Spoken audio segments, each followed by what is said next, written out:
অন্নপূর্ণা ভান্ডারের টাকা কারা পাবেন এবং কারা পাবেন না, এবার মুখ্যমন্ত্রী নিজেই সবটা স্পষ্ট করে দিলেন, শুনুন। এই ভেরিফিকেশনে যারা যোগ্য বিবেচিত হয়েছেন, বৈধ হয়েছেন, তাদের অর্থ 17 তারিখ থেকে প্রদান করা হবে।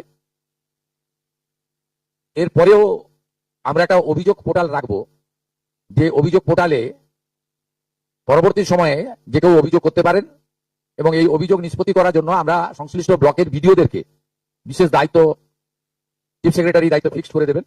তারা হিয়ারিং নিয়ে একটা নির্দিষ্ট সময়ের মধ্যে নিষ্পত্তি করবেন। আমাদের যারা যোগ্য বিবেচিত হয়েছেন তাদের বয়স 25 থেকে 60 বছরের মধ্যে হতে হবে, আগেই বলা আছে। কেন্দ্রীয় বা রাজ্য সরকার, কোন বিধিবদ্ধ সংস্থা, সরকারি আন্ডারটেকিং, পঞ্চায়েত, পৌরসভা, সরকার, সরকারি সাহায্যপ্রাপ্ত শিক্ষা প্রতিষ্ঠান অর্থাৎ শিক্ষক, শিক্ষাকর্মী, স্থায়ী সরকারি চাকরিতে নিযুক্ত থাকেন, বা পেনশনার্স আসবে না, যেহেতু 60 ঊর্ধ্ব, এটা ইরেলিভেন্ট, এরা এই বেনিফিটের মধ্যে পড়ছেন না। তাছাড়া যারা আয়কর প্রদান করেন, অর্থাৎ এখন আয়করের ঊর্ধ্ব সীমা হচ্ছে 12 লক্ষ টাকা বছরে। 12 লক্ষ টাকা পেরিয়ে গেলে আয়কর দিতে হয়। যে পরিবার আয়কর দেন, অর্থাৎ যার বাৎসরিক আয় 12 লক্ষ টাকা, সেই পরিবার এই কর্মসূচি অন্তর্ভুক্ত হওয়ার সুযোগ পাবেন না। এবং যে মহিলা নিজে 10,000 টাকার বেশি নিজে উপার্জন করেন মাসে, তাকেও এর বিবেচনার মধ্যে প্রাথমিকভাবে আনা হয়নি। কিন্তু এক্ষেত্রে যারা ক্যাজুয়াল, কন্ট্রাকচুয়াল, মানে বাড়ির পুরুষ মানুষরা, তাদের বাড়ির পরিবারের স্ত্রী বা অন্যরা বিবেচিত হবেন। যদি কোনো মহিলা, এটা একটি নারী অর্থনৈতিক সশক্তিকরণের স্কিম, সেক্ষেত্রে যিনি সরাসরি নিজে 10,000 টাকার বেশি উপার্জন করেন তাকে বিবেচনা করা হবে না।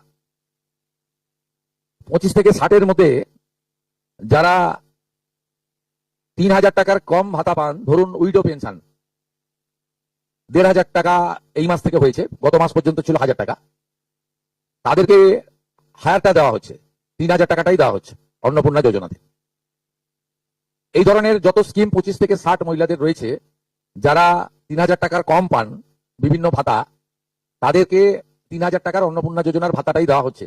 এক্ষেত্রে দুটি ক্ষেত্রে আমরা শিথিল করছি। একটা হচ্ছে দিব্যাঙ্গ ভাতা যারা পান, তারা দুটো ভাতাই পাবেন। তারা দিব্যাঙ্গ ভাতা, যেটা আগস্ট মাস থেকে 1,500 হয়ে যাবে, সেটাও পাবেন। অন্নপূর্ণা যোজনা 3,000 পাবেন, শুধুমাত্র ফিজিক্যালি চ্যালেঞ্জদের ক্ষেত্রে আর পিএম কিষাণ সম্মান নিধির ক্ষেত্রে। এই দুটি ক্ষেত্রে আমরা এটাকে শিথিল রাখছি। এছাড়াও এর আগে যেটা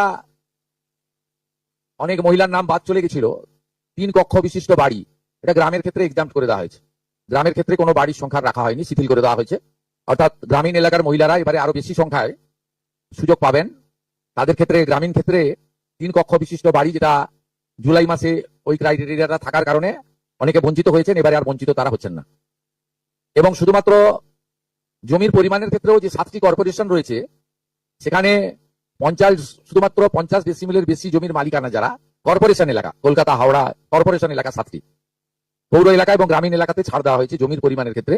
এর ফলেও আরো অধিক সংখ্যক মহিলা, গ্রামীণ মহিলারা বিশেষ করে, এবারে আপনার অর্থ পাওয়ার ক্ষেত্রে সুযোগ পাবেন। আমরা সরকারি অর্থ, নারী সশক্তিকরণ, নারীর অর্থনৈতিক ক্ষমতা বৃদ্ধি, এই লক্ষ্য রেখে প্রকৃত প্রাপকদেরকে আমরা দেব। এবং প্রাথমিকভাবে সংখ্যাটা 17 তারিখে মাননীয় মন্ত্রী মালতী রায় মহোদয় আপনাদের জানিয়ে দেবেন। 17 তারিখ বিকেলে। আমি সংখ্যাটা বলছি না, কিন্তু যে কয়েক লক্ষ মহিলা তারা জুলাই মাসে অর্থ থেকে বঞ্চিত হয়েছিলেন, এই 3 কক্ষ বিশিষ্ট বাড়ি বা জমির পরিমাণ ইত্যাদির কারণে, তাদের ম্যাক্সিমামটাই এবারে আমরা সংযুক্ত করে দিয়েছি। তাই আমি বিশ্বাস করি যে আগস্ট মাসে প্রদেয় অর্থে 100% না হলেও 99% প্রকৃত প্রাপকদের হাতে আমরা পৌঁছে দিতে পারবো। এবং এর সাথে সাথে অভিযোগ পোর্টালও চালু করে দেবেন। যে অভিযোগ পোর্টালেও আমাদের দপ্তরের গাইডলাইনের বাইরে গিয়ে কেউ যদি পেয়ে থাকে, আপনারা তথ্য দিয়ে সাহায্য করবেন রাজ্য সরকারকে। আর এই গাইডলাইনের মধ্যে থাকা কোনো দিদি বা বোন যদি বঞ্চিত হন, তিনিও আপনারা আবেদন করবেন, এবং এটা কন্টিনিউয়াস প্রসেসের মধ্যে থাকবে। এবং আমরা বিশ্বাস করি আগস্ট মাসে যে তালিকা হবে, এই তালিকা আপনারা সবাই অ্যাপ্রিসিয়েট করবেন।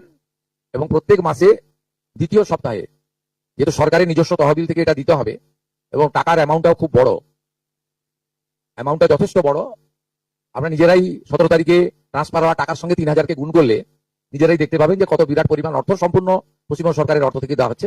আমরা অর্থ দপ্তরের সঙ্গে কথা বলেছি, তারা বিগত দিনেও যে সরকারের 500 প্রথম, পরে 1000, 2 মাসের জন্য 1,500 যে স্কিম ছিল, তাতেও মাসের দ্বিতীয় সপ্তাহে দিতেন মোটামুটি 10 থেকে 15 তারিখের মধ্যে। এক্ষেত্রেও প্রত্যেক মাসে 10 থেকে 15 তারিখের মধ্যে যারা বৈধ প্রাপক হিসেবে চিহ্নিত হলেন তারা পেয়ে যাবেন। এইটা ক্লিয়ার করলাম এবং আপনাদের সরকার আপনাদের পাশে আছে।